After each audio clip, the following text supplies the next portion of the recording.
Ah yes les gars, c'est Dragon57, j'espère que ça va. Pour ma part ça va très bien. Aujourd'hui on se retrouve pour une nouvelle vidéo présentation du nouveau playmat que j'ai acheté. Un playmat que j'ai acheté à un youtubeur, un playmaker également. Je lui mettrai le lien de sa chaîne et je parlerai également de sa chaîne durant la vidéo. Peut-être petite première partie, je tenais à m'excuser déjà d'avoir fait mon Alex Yu-Gi-Oh! Chez nous on appelle ça le syndrome d'Alex Yu-Gi-Oh! C'est de ne pas avoir fait de vidéo pendant plusieurs jours, de ne pas avoir donné de nouvelles. C'est très simple, j'ai pété justement mon portable et en parallèle, suite à la tempête qu'il y a eu il y a quelques jours, j'avais plus internet ici chez moi à la maison, donc je suis retourné de nouveau ici.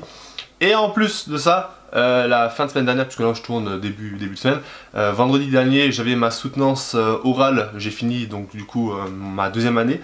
Fallait que tout simplement que je prépare ma soutenance qui était relativement hard. Du coup voilà, donc j'ai mis ça un peu en parallèle de côté. Et bon bah maintenant je reprends clairement les vidéos YouTube. Bon là clairement c'est une phase où il n'y a plus grand chose dans Yu-Gi-Oh! J'attends avec impatience BLLR 2.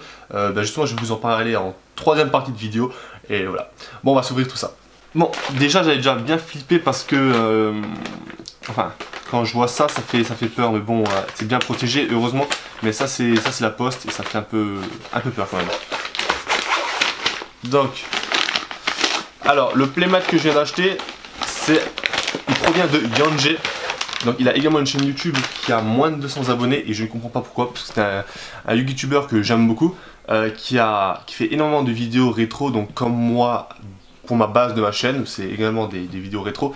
Il ouvre des collections légendaires de Joey, Force de Destructeur, je crois que ça va être ça, avec Grégoire, Feu de la Destruction, ouais, je crois que ça va être ça. Volcanique, bref, il ouvre plein de plein de boosters rétro, et franchement, voilà, c'est quelqu'un de vraiment bien, donc je vous invite à aller vous abonner à sa chaîne. Il fait également des playmats, donc je vais vous montrer ça. Forcément, voilà, c'est un playmat de Bandiken, et regardez-moi ça, il est énervé.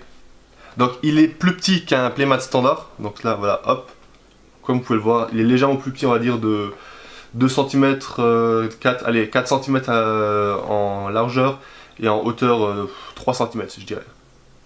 Mais il est énervé. Donc là je vais demander de faire de le personnaliser. Donc là on a le Dragon57 et je voulais qu'il mette également son pseudo. Comme ça à chaque fois que j'irai à un event, ça que je sais que c'est le playmat que je prendrai pour les events, je lui ferai également de la pub parce que franchement il est énorme. Donc là on voit le Desperado. Sous sa forme OCG, donc non censuré, donc avec vraiment un revolver et donc pas la censure TCG que nous avons. Le Bandiken, donc ça c'est le Bandiken qui est sur Duel Link, où on n'a justement pas la croix, voilà, donc là il a des petits anneaux à la place du collier. Et pour finir, l'araignée explosion BM4 qui est juste ouf, voilà. Donc là c'est on va dire la nouvelle version de Bandiken avec ces nouveaux monstres. Je les trouve plus sympas que les précédents. Parce qu'après l'araignée, la sphère explosive, bon elle est sympa mais c'est juste une araignée. Là elle est vraiment classe.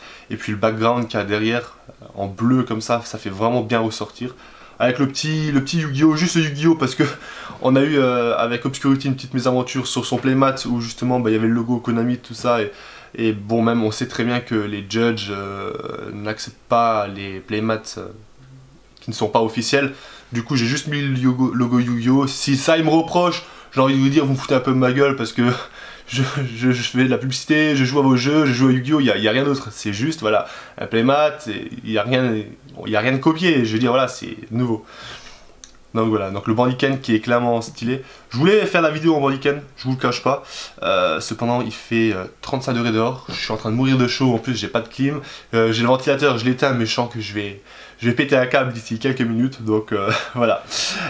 Donc énorme, franchement le Bandiken, les couleurs elles ressortent super bien, il n'y a rien à dire, il a fait du très bon travail. Et pour moi c'est peut-être même le plus beau playmat que j'ai tout simplement jamais vu, sans exagérer, hein. Je trouve juste que il est parfait.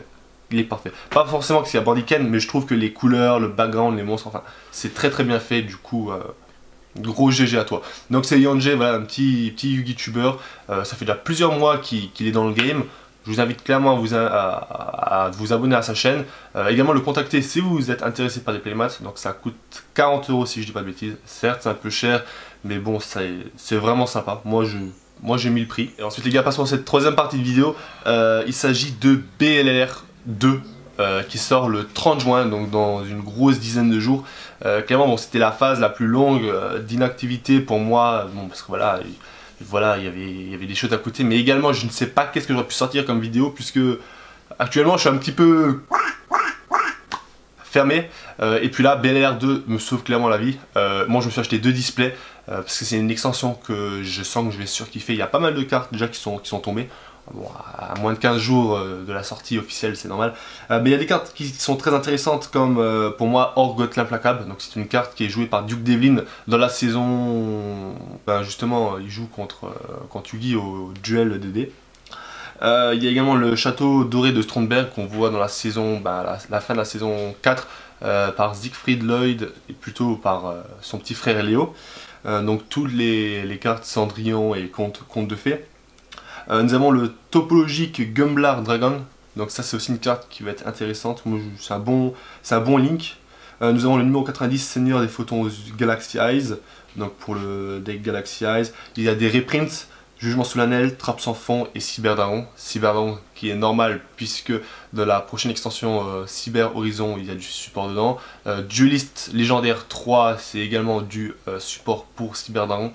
Donc Cyberdragon, si je vous conseille, achetez des decks de structure, parce que tout ça, ça va se revendre très cher dans très peu de temps.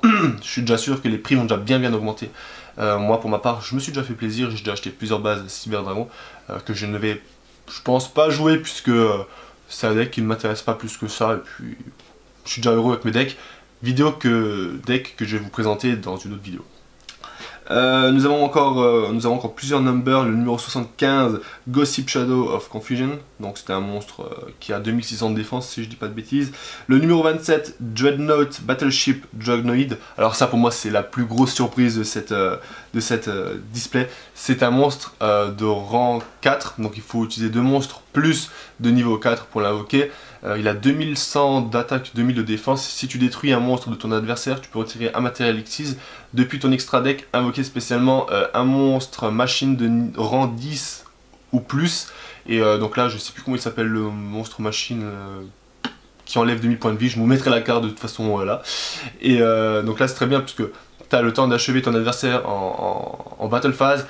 Tu retires un matériel, boum, tu joues dans ce monstre là, tu lui affiches 2000 points de vie, c'est très fort.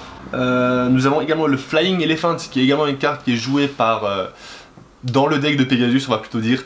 C'est le petit garçon, lorsqu'on voit le flashback de Borniken qui joue contre Borniken, le petit garçon joue justement le Flying Pegasus, le Flying Elephant, et donc c'est comme ça apparemment qu'il gagne contre Borniken. Voilà, ça va être la carte la plus ancienne en termes de longévité où on a dû attendre. Elle est sortie, on l'a vu dans la saison 1 de Yu-Gi-Oh! Et elle sort 20 ans après limite. Nous avons également le numéro 67 Paradise Smasher. Bon ça elle est pas terrible. Nous avons quoi? Nous avons... Ouais, j'ai à peu près tout dit. Emergency Cyber, ça aussi c'est une grosse carte pour l'archétype Cyber Dragon. Et puis j'ai fait à peu près le tour. Il y a également un petit peu de Time Lord, du Xyz. Bon. Ça c'est ce qui m'intéresse un peu le moins. Bon les gars, j'espère que cette petite vidéo vous l'avez kiffé. Pour ma part, voilà, c'était mon petit retour. Je vous cache pas, ça m'a manqué. Sur ce, on se dit à la prochaine. Portez-vous bien. C'était DB57. On m'arrête.